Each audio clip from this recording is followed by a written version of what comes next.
George Orwell. George Orwell is 1984 immediately in the minds of American readers.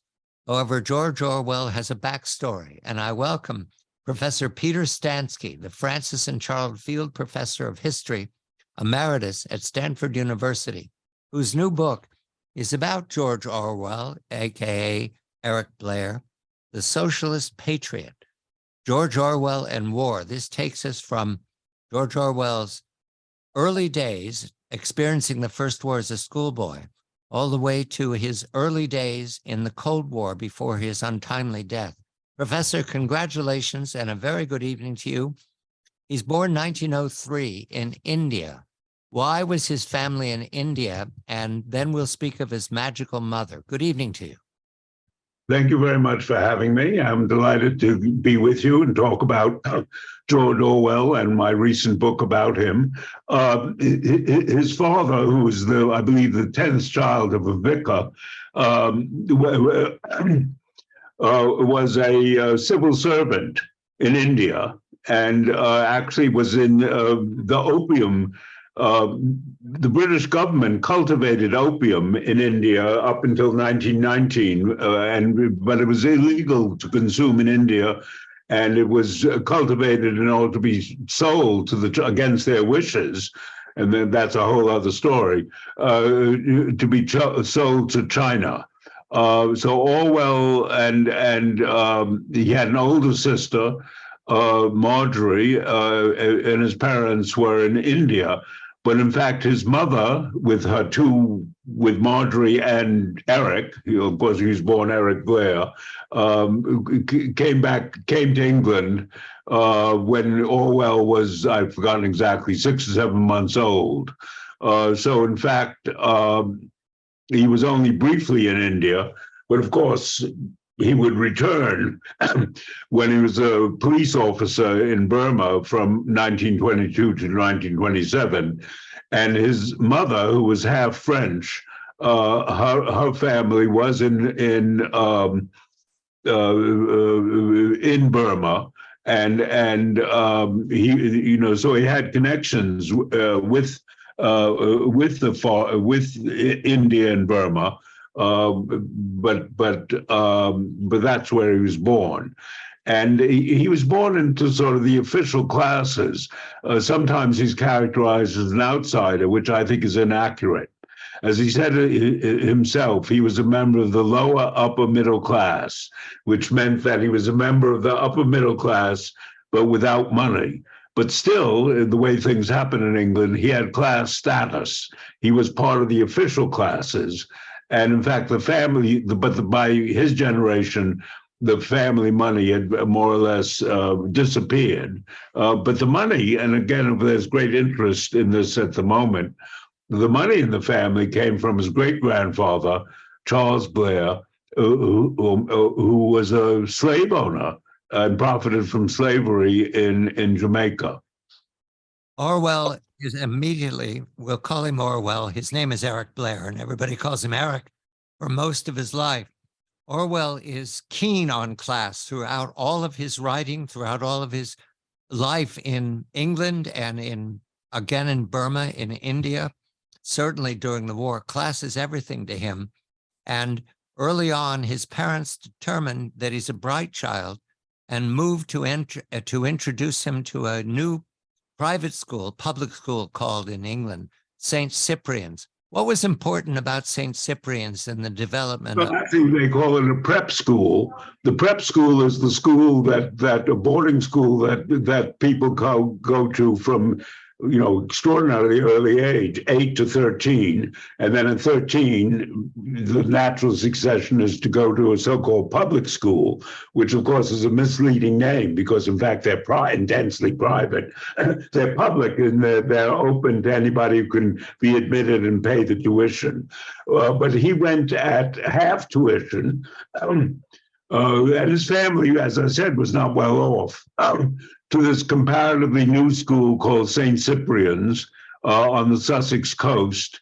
And he wrote in the 40s, probably in the 40s, it's not quite clear, he wrote a famous essay about how horrible it was called Such Were the Joys, from a line from William Blake, ironically used as the title, where I argue in the book, and there's so much written about Orwell, that these perceptions aren't necessarily new, but I argue in the book that the importance of both the world wars, the First and Second World War, to Orwell haven't been sufficiently emphasized. But not only these schools existed, well, to give members of the upper middle class or the middle class and the upper classes elite education, but also to train them to be servants of the state, and in many cases. And despite Orwell's intense criticism of the school, justified in large extent, I think he received a good education.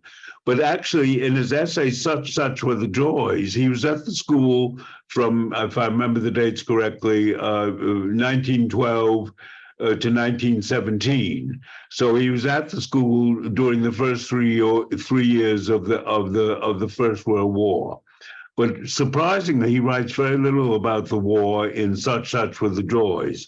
But at the time of the Second World War, he wrote a wonderful short essay called My Country, Right or Left, in which he points out how imbued he is with militarism and patriotism, that he bought a rifle when he was 10, that he wore a sailor suit. So these schools indoctrinated is perhaps too strong, but certainly shape their students, I think, to be patriots and potential servants of the British state, and of course, in a way, the British Empire, though in trouble, couldn't have been more celebrated or intense than during the Edwardian period, when Orwell was a child and adolescent. And then also in the book, but it's in the earlier book that was published in 1972, The Unknown Orwell, and my collaborator and I discovered Orwell's first two publications as a schoolboy. He wrote these almost embarrassingly patriotic poems about people have to enlist. If you don't enlist, you're cowards. And actually, they were partially inspired by a cousin of his who was killed in the first months or so of the First World War. So the second poem, which was written on the death of Kitchener later, he might then be old enough to have doubts about the war. But I think what I argue is that just the going to the school during the Edwardian period and during the first 3 years of the First World War shaped him as somebody who was intensely patriotic. He loved England. He said he's a patriot. He's not a nationalist. And the difference being that if you're a patriot, you think your country's the best in the world, but you're not interested in making other countries like your country. If you're a nationalist, you think your country's the best in the world, but you want to convert other countries to be like you. And, in what's frequently forgotten, he didn't want to upset or destroy the Soviet regime in Russia. He just wanted to prevent it from spreading its influence in East Europe and Eastern Europe and elsewhere. But his school days, I think, were very important, despite his problems with the school and the very powerful headmistress whom I met when I was working on the book. You said, poor Eric. I tried to be nice to him. I think she somewhat exaggerated. That this was incredibly powerful. And, I think we're all influenced by our early days and our early education. George Orwell, a.k.a. Eric Blair, leaves St. Cyprian's with a scholarship that eventually puts him at Eton. He leaves Eton in December of 21. When we come back, George Orwell and his political opinions in The Socialist Patriot by Peter Stansky. These are revelations about George Orwell, aka Eric Blair. The name George Orwell is a pseudonym chosen at the occasion of his first novel memoir, Down and Out in London and Paris. Between leaving Eton in December of 21 and the publication in 1933 of Down and Out in London and Paris, George Orwell spends 5 years in Burma as a representative, an official, an authority, an enforcer of the empire. And in that time, he shaped opinions of the empire he was serving. And Professor, to call George Orwell an anti-imperialist, is that sufficient? Is that correct about what was developing in Burma? Yes, I think it is. I think what's exaggerated, or some people write that Orwell returned from Burma a convinced anti-imperialist. I think he had doubts. Orwell's transitions are more gradual, I think, than people frequently say. He became increasingly anti-imperialist. He came back having doubts about the empire, but I think much to his father's disapproval, his decision to resign from the police force was partially driven by his doubts about imperialism. But I think more important was he decided, I want to be a writer.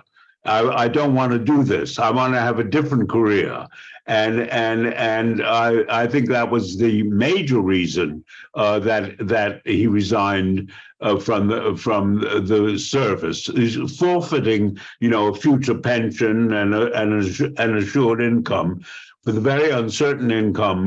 He never really made money. Made much money. He made some, but he made comparatively little money from being a writer until the publication of Animal Farm. The publication of Animal Farm in 1994 made him very well off. 1933, he publishes Down and Out in London and Paris. 1934, his memoir of Burmese Days. These are novels. Novel. And Clergyman's Daughter, 1935. In 1936, he's married now to Eileen O'Shaughnessy, a woman who helps him a great deal. She types for him. She's also an inspiration for many of his ideas. But in December of 1936, he decides he needs to see war up close. Why did he choose the Spanish War? What attracted him, Professor? Well, I think there was a great outrage and concern, with the rise of Hitler and Mussolini, that if Franco won in Spain, things would be even worse, and a democratic, legitimate government was being challenged. I think it was very much the mood of the time that Spain was where the action was, where the questions were. There's also something of a debate. It said he went out to fight. That's not quite true. I think his initial impulse was to go to Spain to write about it, to be a reporter. But then when he arrived in Barcelona, he was overwhelmed by what he considered the wonderfulness of what had happened there. And he felt very strongly that this was a situation that he had to fight for. And so that's when he decided, might have been in his mind that he might fight, but I certainly don't think it was a firm decision when he went. But once he arrived in Barcelona, he decided that and actually, as a former policeman, he had some, so to speak, military experience. And it was coincidental that he joined this group. He had become a member of the Independent Labour Party in order to facilitate his going to Spain, and the Independent Labour Party was affiliated with the POUM, which was a semi-Trotskyite Marxist organization. And so, without sort of thinking about the ideology very much, or if at all, he joined that group. But he felt that this was something that he needed to fight for. Of great peril. He's wounded severely, shot in the throat. He survives. However, thanks to Eileen and friends of his, they extract him from Spain. And what's important here for me, because we're talking about his development as a thinker, he fights with the anarchists. He's tempted to fight with the communists, and they're also the socialists, all battling within Barcelona. We have a couple of minutes, Professor. What did he learn from the three parts of the left shooting at each other? Well, it was part of his, since the people he was fighting were driven and directed and supported by the Russians and the communists. I think the two crucial things, and lots of people have written about this, including myself, the crucial thing about Spain is it does the sort of socialist part. It made him, as he wrote to Cyril Connolly, I am now a democratic socialist completely. And again, it was a gradual transition. So Spain convinced him that socialism was the way to go, but it also, in a way, countered it. It also convinced him that communism and Russia were prime enemies of socialism. And because of their manipulations and their killing people on the left, the May Days in Barcelona. As you say, he was going to Barcelona in order to join the International Brigade, which was dominated by the communists. But then when he saw his comrades being attacked, he had no question that he would support them against the communists. So Spain made him both a convinced Democrat, as I said, democratic socialist, and a convinced anti-communist. The book is The Socialist Patriot. There are contradictions throughout this story of George Orwell, aka Eric Blair. George Orwell in war, headed to the Second War. Professor Peter Stansky of Stanford University is the author. George Orwell is world famous, solar system famous for two books, 1984 and Animal Farm. Before that, however, there was the evolution of a novelist and a journalist and an essayist and a book reviewer and an editor. The literary life as it was lived between the First War and the Cold War. And right now we're in that period early on when George Orwell has come back from Spain, not disillusioned, but lucky to have survived. He's with Eileen, who is very good to him and inspirational in some instances, because the animals in Animal Farm, naming them and making characters out of them, that is Eileen's imagination at a little farmhouse they lived in when they were first married, calling the pigs and the chickens different names. But in any event, George Orwell, aka Eric Blair, gets caught up in writing about the working class. And Professor, it is very revelatory that throughout his life, he was keen on class. He was resentful of it and at the same time fascinated by it. And his Etonian accent always gave him away when he did his research down and out in Paris and on the road to Wigan Pier. I've never heard his voice. Is there a recording of his voice anywhere? I don't think so. I mean, you think there would be, because he did all these broadcasts during the Second World War, and most of them have been published. And, there's the great multi-volume edition of Orwell, edited by the just recently deceased Peter Davison, which a treasure trove. But as far as I know, I may be wrong. I don't think I've ever heard his voice. But it did give him away to the working class. Did they resent him when they realized that he was that Etonian? No. I think actually they were sympathetic. I think I have a feeling maybe he says something about that and down and out in Paris and London. Poor old chap. He's fallen on hard times. I don't think he ever had any resentment. And it probably sort of, I mean, as far as I know, he didn't try. He'd like to have certain working class habits, which amused his friends because they thought, they didn't really work, about how you drank your tea and how you ordered things in a pub and things like that. There's some feeling he might have wanted to be a member of the working class, but I somehow doubt it. But at the same time, he's tremendously sympathetic, and it's during the war that he writes in a way rather almost romantic, during the Second World War, that he writes almost in a romantic way about the English working class. And about the English state. We have, I don't know, we want to talk later about the Second World War, but he published this tremendously influential pamphlet, influential in the sense of shaping his ideas, and it was quite popular, but it had this wonderful title, which I think encapsulated his attitude. The Lion and the Unicorn is its chief title, which of course are the heraldic beasts on the royal coat of arms, Socialism and the English Genius, and which he argues that it turns out incorrectly, that Britain would have to make itself a socialist society immediately in order to win the war. But of course, that didn't happen. Though later on, of course, there was the welfare state.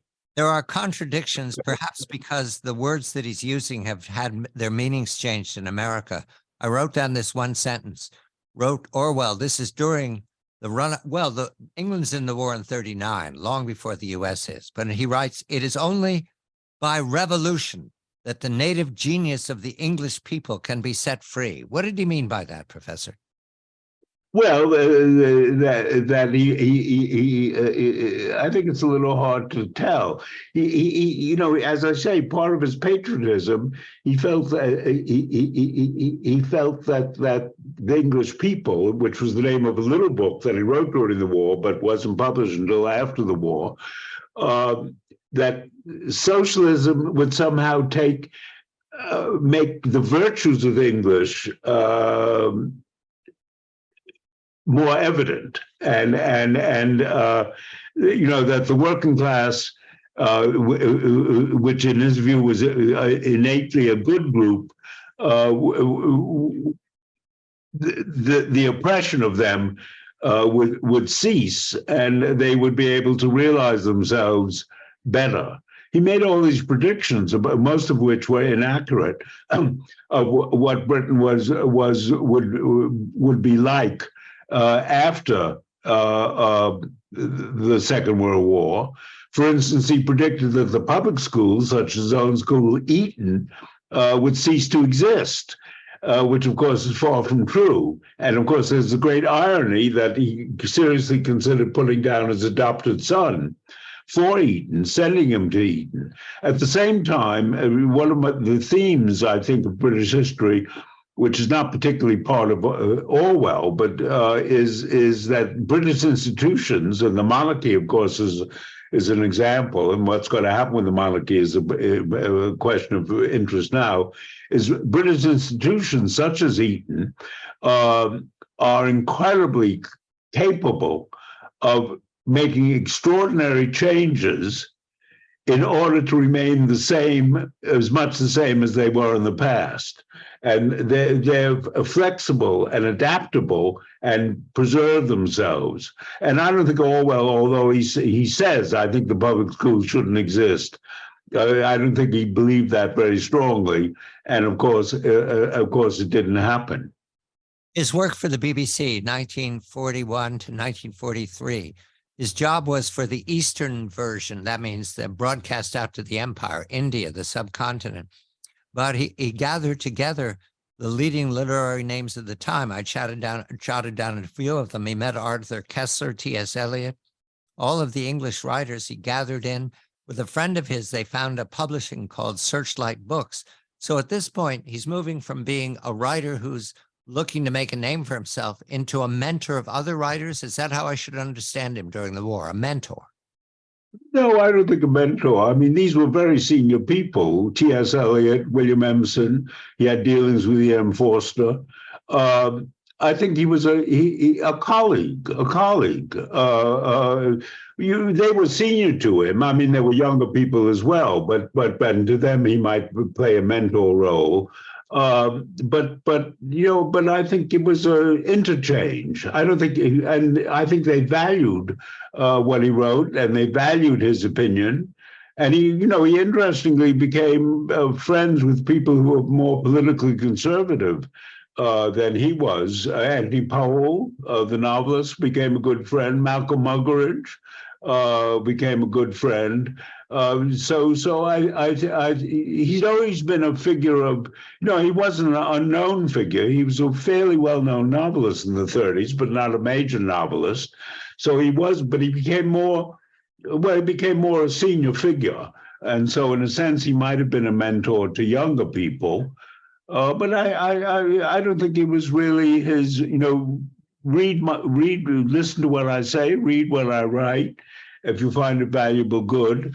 I don't think he was a mentor. I don't think is quite the right word. I think colleague would be better. Anti-governing elite. That was clear repeatedly through the Second War. He also speculates if the ordinary English can get their hands on power.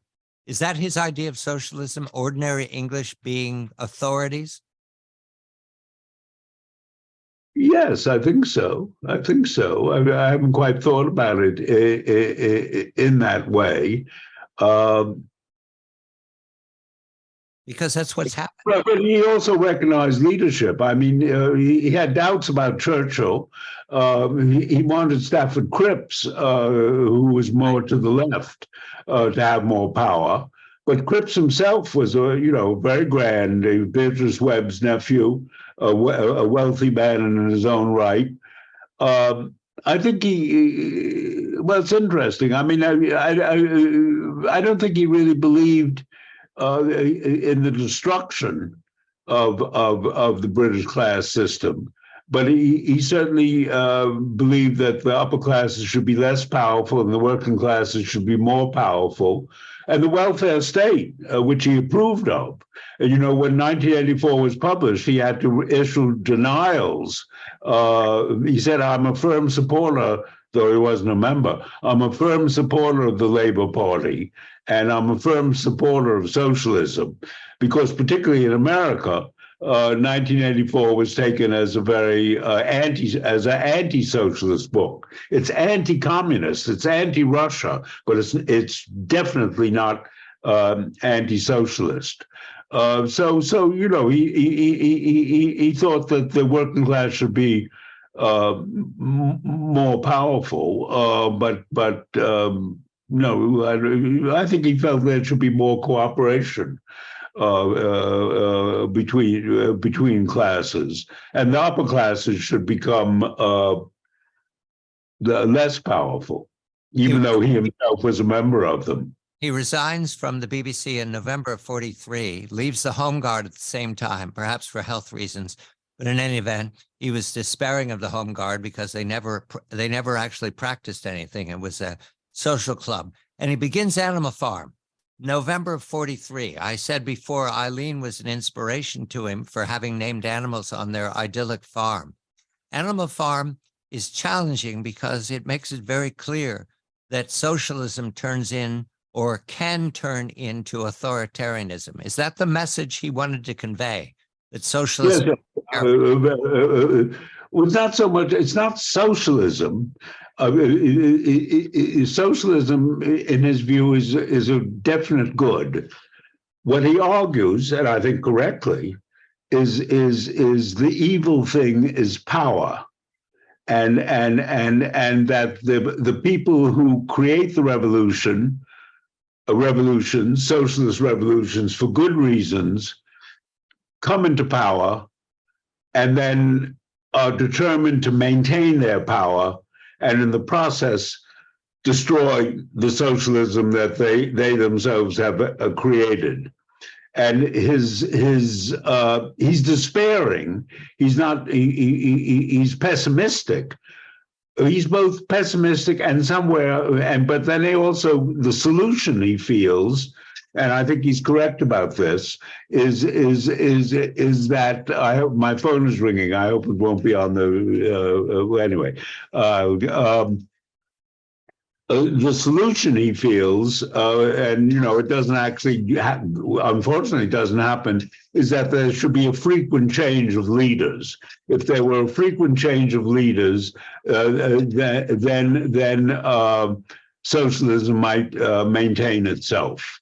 But it's the the famous aphorism of Lord Acton, power corrupts. Absolute power corrupts absolutely, and he certainly believed in that.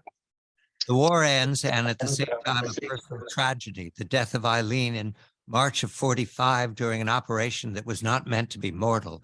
He's now a widower with an adopted son. Soon enough, his older sister is also to die, and he takes on their 2 children and moves. No, he doesn't look after them.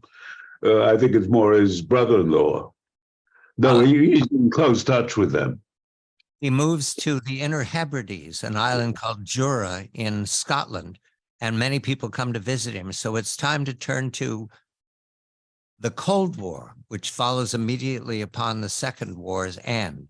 The book is The Socialist Patriot, George Orwell and War. Peter Stansky, professor at Stanford University, is the author. George Orwell, whose given name is Eric Blair, but the nom de guerre he takes upon himself early in his writing career is George, for that very English of kings, Orwell for a river near his home, George Orwell. George Orwell and War. The Cold War begins almost immediately after 1945, the end of the war, formally in 1948. The question is, when did George Orwell discover the Cold War, and what drove him to a despair even more so than Animal Farm? Professor, you write that he was profoundly pessimistic when he approached 1984, which he published really near the close of his life. He's suffering from tuberculosis, and it will overwhelm him. What drove his pessimism between 45 and 49? Was there a single event? No, well, I think what drove his pessimism was his experience in Spain, where he saw, led by the communists and the Russian influence, that it, in a way, betrayed the revolution. As I say, I think what drove his pessimism was that people's leaders' love of power, that they'll do almost anything in order to preserve they personally staying in power. That's why I felt the only solution was a regime, the change of leaders. When the Soviets suppressed the naval revolt, I think at Kronstadt, I've forgotten the date, but very early on in its history, he felt that indicated that the state would go wrong. So his optimism, I think, was driven by his love of the English people, and that he felt that England would this famous definition of England in The Lion and the Unicorn. It's a family, but it's a family with the wrong members in control, and I think that suggests the two sides of his thinking. So his pessimism was driven by the leader's love of power, and his optimism was driven by that there would be a continual effort in England and hopefully elsewhere to make a better society, and we're very conscious now of both the pressures for increased egalitarianism and tolerance, but also the increase of prejudice and laws being passed to restrict freedoms of abortion, of sexuality. and it's a fight that still continues. And of course, 1984, when it was originally published, it was very much, and it was financed, not its original publication, but it was for translations and dissemination. It was financed by the CIA, and was bad that a secret agency was paying money to make this more people read the book. It's an interesting conundrum. But it's been said by Louis Menard correctly that it was 1984 and Animal Farm were the two most important cultural documents of the Cold War. But now, 1984 has had a great spurt in leadership, thanks to the growth of computers, which of course is very much a factor in 1984. This feeling that computers and AI and so forth may take over our lives and can change the past, which of course is very much in 1984. But also Trump has been absolutely fabulous for 1984 in that alternate facts, etc. The sales of 1984, thanks to Trump, skyrocketed, which I think is a nice touch. The book is The Socialist Patriot, George Orwell and War. 4 wars: the First War, the Spanish Civil War, the Second War, and the Cold War. It ends with Orwell's very young death, and what he could have written and said after 1984 would have been most determinative of how to understand Socialist Patriot. Peter Stansky is the author, professor emeritus at Stanford University. This is CBS Eye on the World. I'm John Batchelor.